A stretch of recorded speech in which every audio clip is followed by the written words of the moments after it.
Hello everyone, Himanshu this side. So previous video में हमने electrostatics के बारे में एक छोटा सा ब्रीफ सा इंट्रोडक्शन दिया था और कुछ टॉपिक्स कवर करे थे। आज के इस नए वीडियो में हम कुछ फर्दर टॉपिक्स कवर करने वाले हैं जो आपके अपकमिंग बोर्ड एग्जाम्स में काफ़ी हेल्पफुल रहने वाले हैं and it will help you prepare well. So these are the topics which we are going to cover in today's lecture which are as shown in your screen. First topic is effects of dielectrics and relative permittivity, जो हमारा कल छूट गया था, ठीक है। और एक और सेकंड नंबर पर टॉपिक जो है इंपॉर्टेंट टॉपिक वो हम पढ़ने वाले हैं व्हाट इज इलेक्ट्रिक फील्ड, और इलेक्ट्रिक फील्ड इंटेंसिटी भी पढ़ेंगे हम। Next we will learn about electric field due to a point charge, ठीक है। And last topic for today will be electric line of forces and their properties.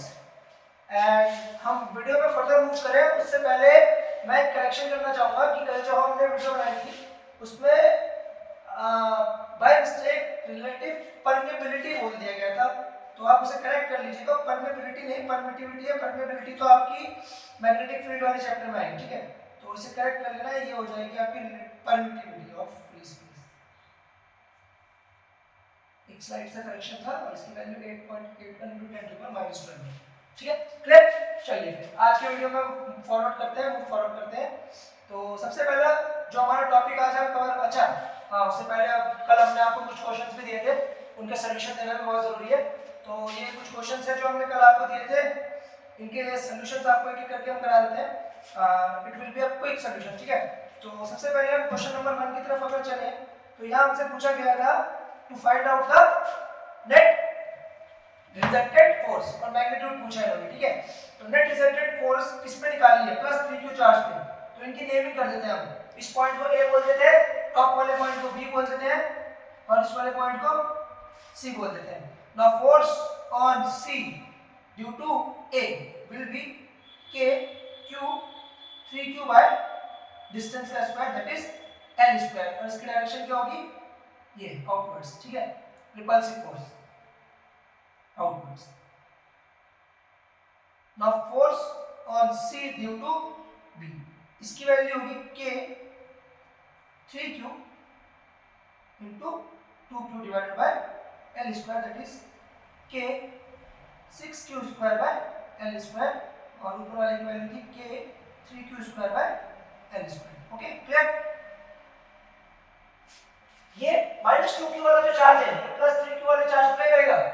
Attract करेगा। तो यहाँ पर फोर्स ऑफ अट्रैक्शन लगेगी जो कि ऊपर की तरफ होगी, ठीक है। अब आपको अगर वेक्टर सॉल्व करने आते हैं तो ज्योमेट्री से आप ये पता लगा सकते हैं कि एंगल कितना होगा। देखिए इक्विलैटरल ट्रायंगल है, all angles of an equilateral triangle में 60 डिग्री, तो ये सारे 60 डिग्री है। तो ये 60 और ये 60 और ये पूरा 180 हो गया। 180 में से 60 गया तो इट बिकम्स 120 डिग्री। तो F रिजल्टेंट का फार्मूला आई होप सबको पता होता है, that is √a² + b² + 2ab cos theta, ठीक है। अच्छा, हम जो ऊपर वाली फोर्स है इसका दे देते हैं नाम F। तो ये नीचे वाली फोर्स कितनी हो जाएगी? 2F। अगर मैग्नीट्यूड की बात करें सर, ये स्क्वायर ब्रैकेट जो स्क्वायर लाइंस आती है क्या दर्शाती है? किसी भी चीज का मैग्नीट्यूड, ठीक है। तो a की जगह आप रख दीजिए F², b की जगह रख दीजिए 4F² twice AB, F into 2F becomes 2F² and cos theta, angle कितना है इनके बीच में? 120 डिग्री, ठीक है। तो फर्दर इसे सॉल्व करते हैं। ये हो जाएगा आपका 5F² plus 2 into 2 is 4F² and cos 120 degree. cos 120 की वैल्यू कितनी होती है? -1/2। आई होप इतना बेसिक आपको आता है। So 5F² माइनस ये कितना हो जाएगा आपका? 2F² that becomes 3F² that is √3F। तो मैग्नीट्यूड कितना आ गया? √3F, और F की वैल्यू आप पुट कर देंगे that was K 3q² by L²। Clear? Magnitude ही पूछा था उन्होंने हमसे, डायरेक्शन तो पूछी नहीं है, ठीक है। तो मैग्नीट्यूड हमने फाइंड आउट कर दिया। डायरेक्शन भी पूछता तो कोई बड़ा टास्क नहीं। Coming on to the next question. Next question is two charges q and +q are placed respectively at distance d/2 and d from the origin. On the axis, if the net force explained by +q placed at x = 0 is 0, then the value of q is। तो suppose ये अपना origin है, अब यहां से d/2 distance दूर पर एक चार्ज प्लेस किया गया है स्मॉल q, और फर्दर d डिस्टेंस दूर पर एक चार्ज प्लेस किया गया है कितना प्लस q, ठीक। अब ओरिजिन पे कह रहा है ये चार्ज रखा है कितना प्लस q, अब किस पे पूछ रहा है net force on this charge, बता रखिए कितनी है 0, तो F ऑन प्लस q कितना है 0, तो किस किस की वजह से निकालेंगे, एक स्मॉल q की वजह से और एक प्लस q की वजह से, तो स्मॉल q की वजह से कितनी आएगी, सपोज इसे 1 बोल देते हैं और इसे 2, F ड्यू टू 1 कितना आएगा k q q by d/2 का whole square, that becomes 4k q q by d square, and F due to 2 कितना आएगा k q square by d square. अभी क्या कर रहे हैं, इसमें रिजल्टेंट फोर्स कितनी है 0, तो F नेट कितना है 0, this implies F1 plus F2 का वेक्टर सम कितना आना चाहिए 0, that means 4k q q by d square plus k q square by d square comes out to be 0। इसे अगर हम फर्दर सॉल्व करें तो k से k कैंसिल हो जाएगा, d स्क्वायर से d स्क्वायर कैंसिल हो जाएगा, एक q से एक q कैंसिल हो जाएगा, तो 4q की वैल्यू कितनी आएगी -q, this implies q becomes -q by 4, ठीक। ये आपका आंसर है option number A. Next question, charges on spheres are 2 spheres are plus 10 microcoulomb and -5 microcoulomb respectively, they experience a force capital F. If each of them is given an additional charge plus 2 microcoulomb, then new force between them is kept at the same distance. अच्छा, दो scenario है यहाँ पर, पहले scenario में charges कितने हैं +10 microcoulomb है -5 माइक्रोकूलम, और दूसरे सिनेरियो में चार्जेस कितने हो जाएंगे अगर हम दोनों को +2 ऐड कर दें, तो ये कितना हो जाएगा +12 और ये कितना हो जाएगा -3, ठीक है। तो केस 1 फोर्स कितनी होगी F1 बोल देते हैं इसे, दो चार्जेस के बीच में k 10 × 5 divided by r square, जो इनके बीच का डिस्टेंस है, और यहाँ पर माइक्रोकूलम की है 10⁻⁻12, तो ये हो जाएगा आपका k 50k × 10⁻⁻12 upon r square. अब new charges are +12 microcoulomb and -3 microcoulomb on adding +2 microcoulomb to both, ठीक है। तो अब नई फोर्स मान लेते हैं F डैश, F डैश कितनी होगी k 12 × 3 divided by r square, distance same रखा है, कैप्टेड सेम डिस्टेंस, तो क्या बोलते हैं इसको मल्टीप्लाई कर देते हैं, आ जाएगा आपका 36k बाय r स्क्वायर × 10⁻⁻12। अब क्या करते हैं f डैश बाय f निकालते हैं, तो f डैश बाय f निकालेंगे तो कितना आ रहा है 36k 10⁻⁻12 by r square divided by 50k 10⁻⁻12 by r square, 10⁻12 से 10⁻12 कैंसिल, k से k कैंसिल, r स्क्वायर से r square cancel, that becomes 36 by 50, that becomes 18 by 25, that becomes, ठीक है। तो ये 18 by 25 न्यूटन आ रही है, f डैश बाय f कितना आ रहा है 18 by 25, रेशियो पूछ रहा था, क्लियर। तो f डैश पूछ रहा है, f dash becomes 18 by 25 times of f, so this will be your answer। And last question, 4 charges small q are placed at the corners of a regular pentagon, तो एक regular pentagon यहाँ पर हम draw कर लेते हैं, ठीक है। So the question on your screen is 4 charges small q are placed at the corners of a regular pentagon, pentagon माने 5 साइड, ठीक है। तो 1 2 3 4 5, अब 4 चार्जेस है तो 4 कॉर्नर पर रखे हैं, तो एक कॉर्नर खाली हो गया, another charge plus q is placed at the center, find the net force on the charge at center। तो इनकी नेमिंग कर देते हैं हम, सपोज करते हैं ये A है, ये B है, ये C है और ये D है, ठीक है। E पे कोई चार्ज नहीं है, तो हम क्या करते हैं यहाँ पर प्लस q और माइनस q चार्ज अपनी तरफ से दे देते हैं, ठीक है। अब अगर आप इस पूरे सिस्टम को देखो तो ये सिमेट्रिक है, माइनस क्यू को हटाओ, plus Q plus Q plus Q plus Q plus Q. ये सिमेट्रिक है और सिमेट्रिक चार्ज की वजह से सेंटर में नेट फोर्स कितनी होती है? जीरो। ठीक है, सेंटर में नेट फोर्स कितनी होती है सिमेट्रिक चार्ज की वजह से? जीरो। ये सब इक्वल लगाएंगे और वेक्टर्स कुछ इस तरीके से अलाइन हो जाएंगे कि नेट फोर्स बिकम्स जीरो। तो अगर सिमेट्रिक चार्ज की वजह से सेंटर में नेट फोर्स जीरो होती है तो अब क्या बचा आपके पास एक्स्ट्रा चार्ज? Minus Q. तो नेट फोर्स कितनी हो जाएगी? k q q बाय इनके बीच का डिस्टेंस का स्क्वायर और किस डायरेक्शन में होगी? ठीक है, अट्रैक्ट करेगा ये तो टुवर्ड्स e। तो F नेट कितना बनेगा आपके पास? k q जो हमने चार्ज लिया था अपनी मर्जी से q बाय इनके बीच की डिस्टेंस l स्क्वायर और ये डायरेक्शन क्या बनेगी? Towards e। ठीक है, क्लियर? सिमेट्री की वजह से सबका कितना आ जाएगा? जीरो, बट ये माइनस क्यू चार्ज एक्स्ट्रा है तो ये इसी क्या करेगा? अट्रैक्ट करेगा अपनी तरफ। तो ये कल के क्वेश्चन हमारे डिस्कस हो गए। अब आज के टॉपिक्स पर आ जाते हैं।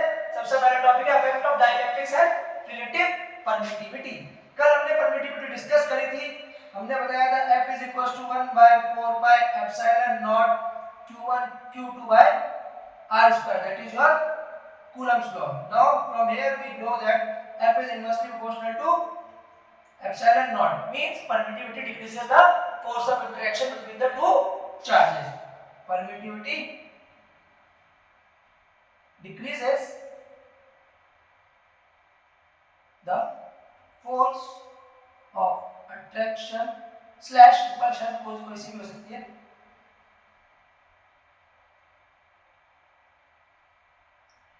between the two charges. ठीक,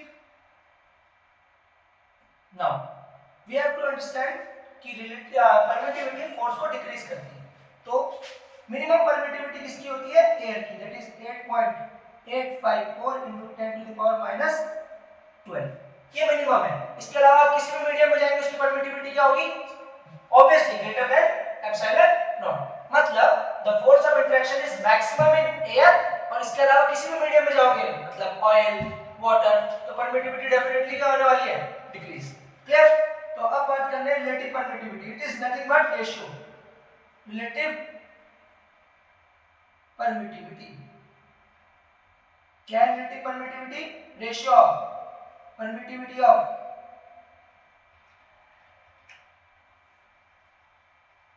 मीडियम अपॉन परमिटिविटी ऑफ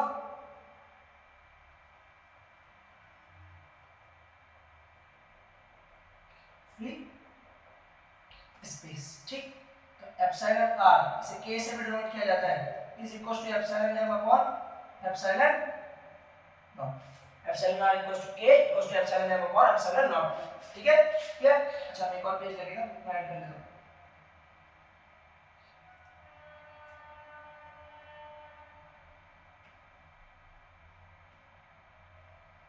ठीक,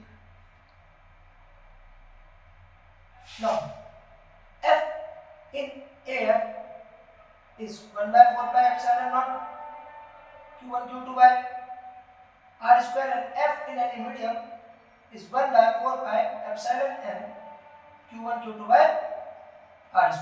अगर हम इन दोनों का रेशियो ले लें 2/1, तो F in medium upon F in air becomes epsilon naught upon epsilon m। तो F in air upon F in medium ये कितना हो जाएगा? Opposite, that is epsilon m upon epsilon not, और इसी को क्या कहते हो आप? Epsilon r, relative permittivity. तो F in air becomes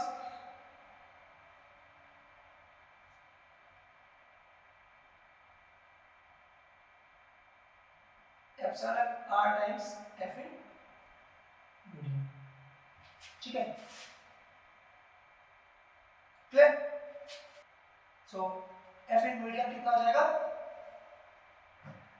F in air upon epsilon m। मतलब परमिटिविटी जितनी ज्यादा, देखो हर एप्सिलॉन आ गया, किसी भी ये रेशियो हमेशा क्या होगा? Greater than 1। तो इसका मतलब है कि मीडियम की फोर्स को क्या करने वाला है? डिक्रीज, क्योंकि डिनोमिनेटर क्या है? ग्रेटर देन 1 है। ठीक है, तो force in any medium is always less than force in air. Clear? ठीक, अच्छा एक क्वेश्चन देते हैं इसका ना, ताकि आपको बेटर अंडरस्टैंड हो जाए टॉपिक।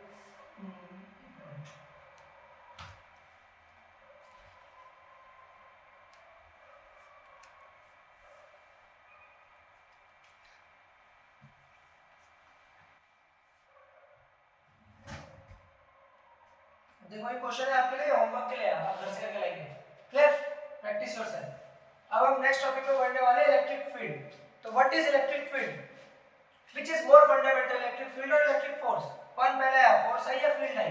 तो इसका जवाब जानना है हमें। इलेक्ट्रिक फील्ड बेसिकली क्या है, सिंपल शब्दों में कहें तो electric field is a region और space around the source charge in the vicinity of which another charge would experience a force of attraction or repulsion. For example, class है आपकी, ठीक है, बेल बजी, क्लास में कोई टीचर नहीं है, तो सब बच्चे इधर उधर घूमने लगे।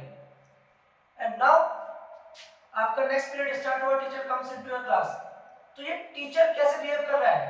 एज अ सोर्स चार्ज, और ये अपने आसपास क्या बना रहा है? फील्ड बना रहा है, एक रीजन क्रिएट कर रहा है जिसमें अनदर स्मॉल चार्जेस एक्सपीरियंस क्या करेंगे? A force of attraction. ठीक है, तो सब अलाइन हो जाएंगे in the direction of teacher. ठीक है, तो यही कॉन्सेप्ट है किसका? इलेक्ट्रिक फील्ड का। इलेक्ट्रिक फील्ड है क्या? इट इज द रीजन और space around the source charge in the vicinity of which another charge would experience a force of attraction और रिपल्शन। ठीक है, फिजिकली कोई ऐसी लाइंस कुछ नहीं है, बस एक प्रभाव है, एक फील्ड है, एक इफेक्ट है जो आपको फील होगा, आपको नहीं, मतलब जो चार्ज है उसे फील होगा। ठीक है, फोर्स ऑफ अट्रैक्शन और repulsion. So how would you define electric field? It is defined as the region slash space in three dimension in the vicinity of which another charge would experience a force of attraction और repulsion. ठीक है, clear? तो ये एक reason है, ये एक इलाका है, एक सोर्स चार्ज प्लस 2 बड़े से चार्ज का, जिसमें क्या होगा? कोई दूसरा चार्ज अगर आएगा तो it would experience a force of attraction और रिपल्शन। ये अपने आसपास क्या बनाएगा? फील्ड बनाएगा। प्लस 2 चार्ज को क्या बोलते हैं? Source charge. सोर्स चार्ज से फील्ड लाइंस क्या होती है? Moving outwards. और माइनस 2 चार्ज को क्या कहते हैं? Sink charge. सिंक चार्ज में फील्ड लाइंस क्या होती है? अंदर की तरफ। ठीक है, एक रिप्रेजेंट करने का तरीका भी अगले वाले टॉपिक में हम पढ़ेंगे भी, electric lines of forces. These are imaginary lines. ठीक है, वो अभी हम डिफाइन करने वाले हैं थोड़ी देर बाद। तो अब क्या होगा? यहाँ पर कोई छोटा चार्ज प्लस 2 नॉट अगर आएगा तो it would experience a force of repulsion, क्योंकि इस प्लस 2 चार्ज ने अपने आसपास क्या किया? क्रिएट किया गया है, एक रीजन क्रिएट किया है, एक एरिया क्रिएट किया है जहां पर इसका फील्ड है, और इस फील्ड की वजह से कोई दूसरा चार्ज क्या करता है? फोर्स फील करता है। वो पॉजिटिव भी हो सकता है, मतलब अट्रैक्टिव भी हो सकता है, और रिपल्सिव भी हो सकता है, depending upon the nature of the incoming charge. ठीक, नेक्स्ट हमें पढ़ना है इलेक्ट्रिक फील्ड स्ट्रेंथ। ठीक,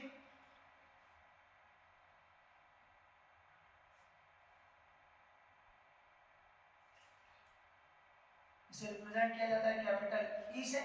अब सपोज करो यहाँ पर कोई प्लस 2 चार्ज था, इसने अपने आसपास क्या बना दिया? एक इलेक्ट्रिक फील्ड बना दिया। ठीक है, रीजन है ये। इस इलेक्ट्रिक फील्ड में कोई दूसरा चार्ज क्या एक्सपीरियंस करेगा? फोर्स ऑफ अट्रैक्शन और रिपल्शन। सपोज हमने लिया है positive, small positive test charge. अब इसको स्मॉल क्यों लेते हैं, पॉजिटिव क्यों लेते हैं? पॉजिटिव कन्वेंशनल मेथड्स की वजह से लेते हैं ताकि समझने में आसानी हो, और स्मॉल क्यों लेते हैं? ताकि ये चार्ज अपना फील्ड ना बनाए, इतना छोटा हो कि इसका खुद का फील्ड कितना हो? 0, ताकि इसके फील्ड से इस पे कोई इफेक्ट ना हो। तो ये सोर्स चार्ज है, इसके अराउंड हमने क्यू नॉट चार्ज लिया, तो ये क्यू नॉट चार्ज कितना फोर्स एक्सपीरियंस करेगा? F equals to Q naught into E electric field कितनी हो गई F by Q नॉट, ऐसा यूनिट बिकम्स न्यूटन पर कूलम। ठीक है, इलेक्ट्रिक फील्ड कौन बनाता है, हमेशा ध्यान रखिए सोर्स चार्ज, और फोर्स कौन एक्सपीरियंस करता है, इनकमिंग चार्ज। देखो जो सोर्स है उसका उस रीजन में इलेक्ट्रिक फील्ड है, और जो बाकी इनकमिंग चार्जेस है वो या तो अट्रैक्शन फील करेंगे या फिर रिपल्शन, डिपेंडिंग कि उनकी ओपिनियन मैच हो रहे हैं या कैसी पर्सनालिटी है। ठीक है, और चार्जेस के केस में उनका नेचर क्या है, अगर सेम नेचर है तो क्या करेंगे, रिपेल करेंगे, और अपोजिट नेचर है तो क्या करेंगे, अट्रैक्ट करेंगे। ठीक हो गया, ये इलेक्ट्रिक फील्ड स्ट्रेंथ की बातें हो गई। It is a vector quantity, दिख ही रहा है आपको, क्लियर।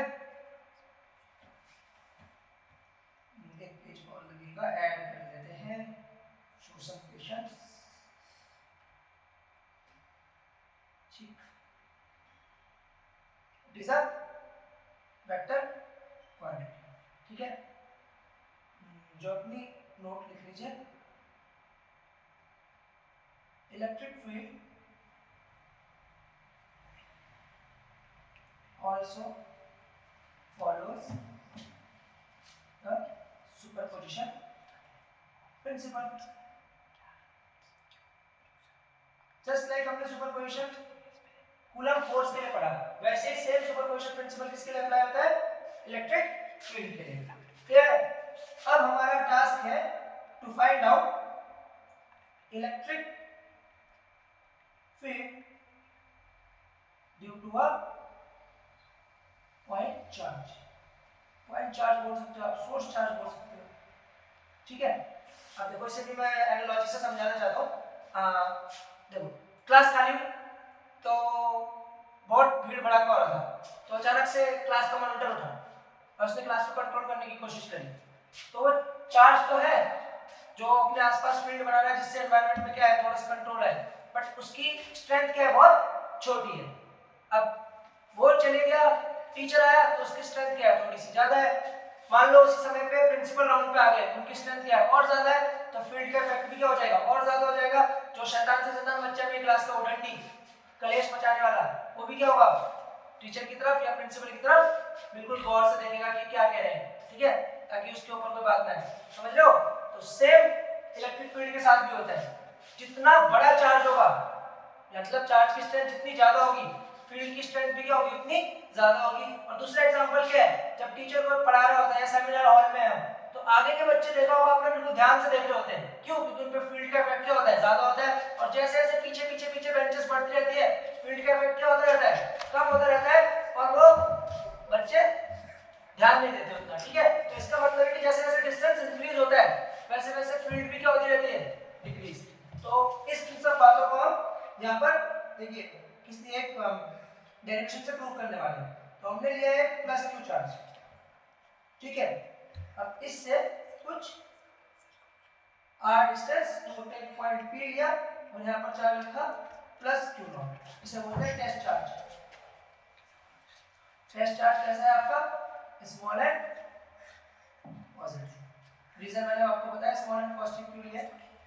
तो F कितना लगेगा इसका आप बता सकते हो, आपने कूलम्स लॉ पढ़ लिया है, K Q naught by R square, और बाहर की तरफ लगेगा, तो इस डायरेक्शन को मान लेते हैं x direction, that is I cap. ठीक है, और जनरली क्या ले सकते हैं, K Q not by R square into R cap, where R cap is your unit vector which specifies direction. अब हमें पता है कि E कितना होता है, electric field strength F by Q not, तो K Q not by R square divided by Q not, Q not से Q नॉट क्या हो जाएगा, कैंसिल आउट, कितना आ गया, K Q by R square। अब जैसा मैंने आपको एग्जांपल से समझाया था कि इलेक्ट्रिक फील्ड स्ट्रेंथ डायरेक्टली किसके प्रोपोर्शनल होती है, strength of the source charge and inversely proportional to the square of the distance. So E is directly proportional to Q and E is inversely proportional to R square, और K तो आपका constant है 1/4 epsilon not constant. ठीक है, clear. तो कुछ questions है इसके लिए भी हमारे पास आपके लिए,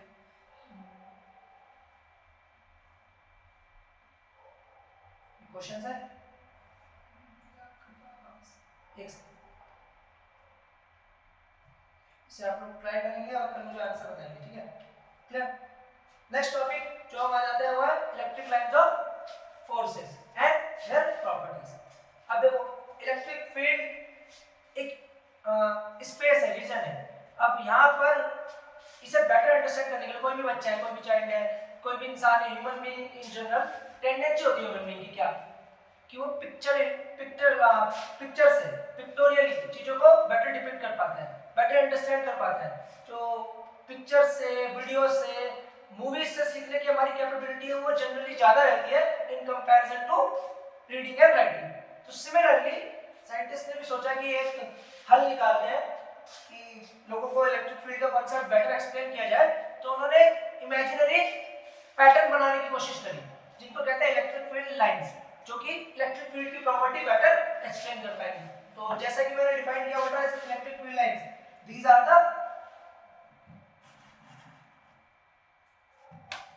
imaginary lines drawn in space to better understand the concept of electric field. Clear? Pictures की मदद से, लाइंस की मदद से, डायग्राम्स की मदद से हम इलेक्ट्रिक फील्ड का कांसेप्ट बेटर अंडरस्टैंड कर सकते हैं through electric lines of forces और इलेक्ट्रिक फील्ड लाइंस। तो सिंपल सी बात है कि प्रॉपर्टीज हमें पढ़नी है, तो प्रॉपर्टीज से स्टार्ट करते हैं।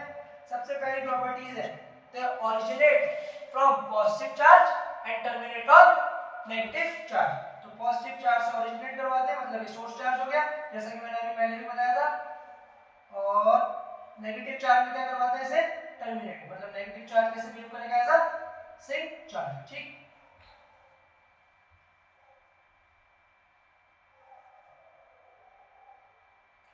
इसी के ऊपर आती है second property that they do not form close loop. क्यों नहीं बनाते भैया close loop? Since they originate from positive charge and terminate on negative charge. अब जिनका ओरिजिनेशन का पॉइंट है, टर्मिनेशन का पॉइंट है, वो क्लोज लूप कैसे बनाएंगे? वो तो कहीं से स्टार्ट हो रहा है और कहीं पर खत्म हो जा रहे हैं। क्लोज लूप क्या होता है? जिसका ना आपको स्टार्ट पता हो ना ही एंड।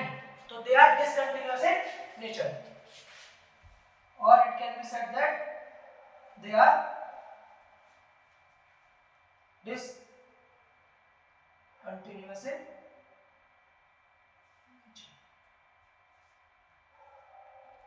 क्लोज लूप कौन है हमारे? शिव जी, अनादि अनंता। अनादि मतलब जिनका ओरिजिनेशन ना पता हो, अनंता मतलब अनंत, इंफिनिटी, जिनका कहां खत्म हो रहा है यही नहीं पता है, ठीक है? Clear? So they discontinuous in nature. Clear? Third property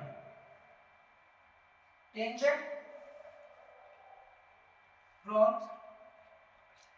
to electric field lines at any point gives the direction of electric field at that point, ठीक है? तो आपने इलेक्ट्रिक फील्ड लाइंस स्पेस में ड्रॉ कर ली। अब किसी ने पूछा भैया आपसे बताओ कि इस पॉइंट पे इलेक्ट्रिक फील्ड की क्या डायरेक्शन है? तो उन्होंने कहा, उन्होंने समझाया कि आप क्या करो, यहाँ से टेंजेंट ड्रॉ करो और जिस डायरेक्शन में टेंजेंट है that would be the direction of electric field lines, ठीक है? तो ये बनाया tangent and that is the direction of electric field lines, ठीक है? Third property, fourth property rather, two electric field lines never intersect each other. क्यों? Because if they do so, then at the point of intersection there will be two direction of electric field, which is not possible, ठीक है? ये suppose कर लेते हैं कि ये intersect कर लेते हैं, तो at the point of intersection दो टेंजेंट बनेगी, मींस दो direction of electric field, which is not possible. So at the point of intersection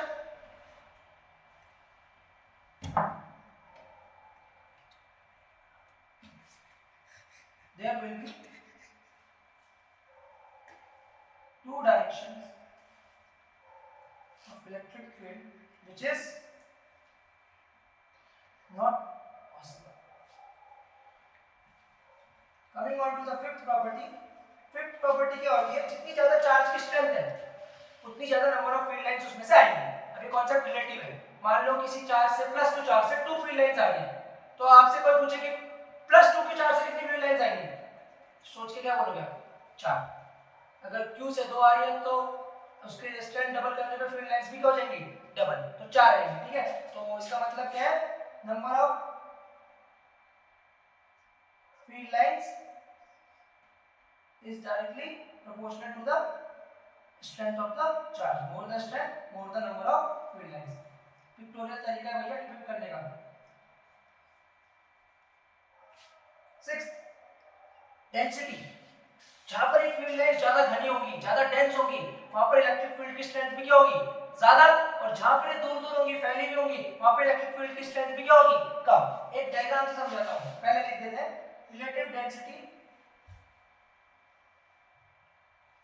of electric field lines at any point represent the intensity of electric field at that point। ठीक है, तो ये +2 charge है। अब इससे देखो मैंने field line कैसे बनाई है,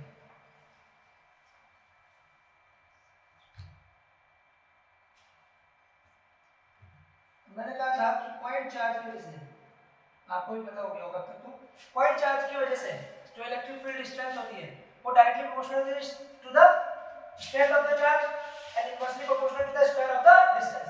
अब देखो इसके पास ऑब्वियसली इलेक्ट्रिक फील्ड स्ट्रेंथ क्या होगी, ज्यादा होगी, और दूर जाओगे तो इलेक्ट्रिक फील्ड की स्ट्रेंथ क्या हो जाएगी, कम हो जाएगी। अब देखो पास डेंसिटी ज्यादा है या कम है, घनी है, और दूर जाते जाते डेंसिटी क्या हो जा रही है, कम। इसका मतलब इलेक्ट्रिक फील्ड की स्ट्रेंथ भी क्या हो जाएगी, कम हो जाएगी as we move farther away from the charge. जहां पर डेंसिटी क्या है फील्ड लाइंस की, कम, ये इलेक्ट्रिक फील्ड लाइंस है। तो यहां देखो इलेक्ट्रिक फील्ड का स्ट्रेंथ क्या है, स्ट्रेंथ इज मोर, और जैसे जैसे दूर जाओगे इलेक्ट्रिक फील्ड का स्ट्रेंथ डिक्रीजेस। क्लियर? नेक्स्ट,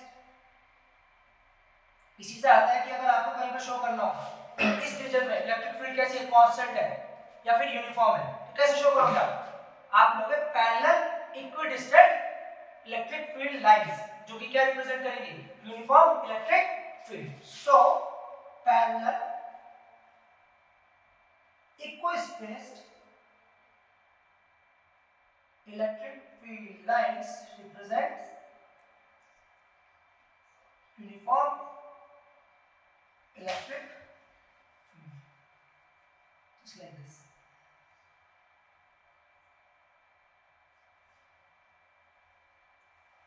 देखो सब जगह पे क्या है, पैरेलल इक्विस्पेस लाइन है, तो सब जगह पे रिलेटिव डेंसिटी क्या है, सेम है, इसलिए इलेक्ट्रिक फील्ड की स्ट्रेंथ भी क्या होगी, सेम। एक एग्जांपल से अगर समझाऊं,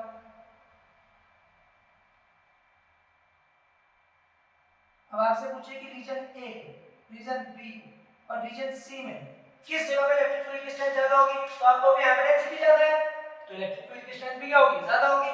यहाँ पे डेंसिटी कम है तो इलेक्ट्रिक फील्ड की स्ट्रेंथ भी क्या होगी, कम होगी। और यहाँ पे तो सबसे कम है तो इलेक्ट्रिक फील्ड की स्ट्रेंथ भी क्या होगी, यहाँ पर सबसे कम, तो EA is greater than EB is greater than EC। And last जो दो प्रॉपर्टीज है वो रिलेटेड है आपके कंडक्टर से, ठीक है। तो 8th property is that electric field lines inside an isolated conductor is always zero, there are no electric field lines, ठीक है, क्लियर। इलेक्ट्रोस्टैटिक कंडीशन मतलब है ये इलेक्ट्रोस्टैटिक कंडीशन। अब जरूरी नहीं है कि इलेक्ट्रिक फील्ड लाइन क्या बोलते हैं टाइम इंडिपेंडेंट ही हो, time dependent electric field lines भी बनती है, बट वो कॉन्सेप्ट अगेन हायर फिजिक्स का है, आपको पढ़ाया नहीं जाता है, आपके सिलेबस में नहीं है, तो मैं उससे कोई टच अपॉन नहीं करूंगा, ठीक है। And 9th is electric field lines are always perpendicular to the surface of conductors, ठीक है। अब इसका प्रूफ जो है आपको अगले चैप्टर में मिल जाएगा। जो कंडक्टर्स होते हैं उनका जो सरफेस होता है ना वो एक इक्विपोटेंशियल सरफेस होता है। इक्विपोटेंशियल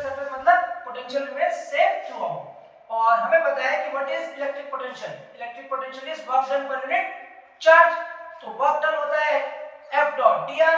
अब F डॉट dr के बीच में एंगल कितना बनेगा सच दैट इलेक्ट्रिक पोटेंशियल कितना हो जाए, चेंजिंग पोटेंशियल कितना हो जाए, पोटेंशियल डिफरेंस 0। तो एंगल कितना बनना चाहिए 90। इसका मतलब electric field lines are perpendicular to the surface of conductor. Spherical surface है तो कहां से पास होनी चाहिए, फ्रॉम द सेंटर। ठीक है, क्लियर। तो ये हमारी सारी प्रॉपर्टीज हो गई और ये हमने इलेक्ट्रिक फील्ड लाइंस को डिस्कस कर लिया डिटेल में। तो आज के लिए इतना ही, बाकी मैं क्वेश्चंस आपके लिए यहाँ पर मेंशन कर देता हूँ जिन्हें आप घर से करके लाएंगे और जिन्हें हम फर्दर कल डिस्कस करेंगे। तो पहला क्वेश्चन आपके पास ये रहा, ये भी अभी जो हमने लेटेस्ट टॉपिक पढ़ा है उससे है। ठीक है, दूसरा क्वेश्चन मैं आपको देता हूँ,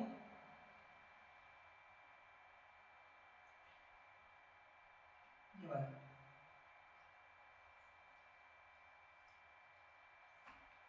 तो होप आपको ये लेक्चर इंटरेक्टिव लगा होगा और you will learn something from it and it will help you in your board exam, any exam. सिर्फ बोर्ड के लिए नहीं, हम यहाँ पे फिजिक्स सीखते हैं। ठीक है, clear. Thank you so much.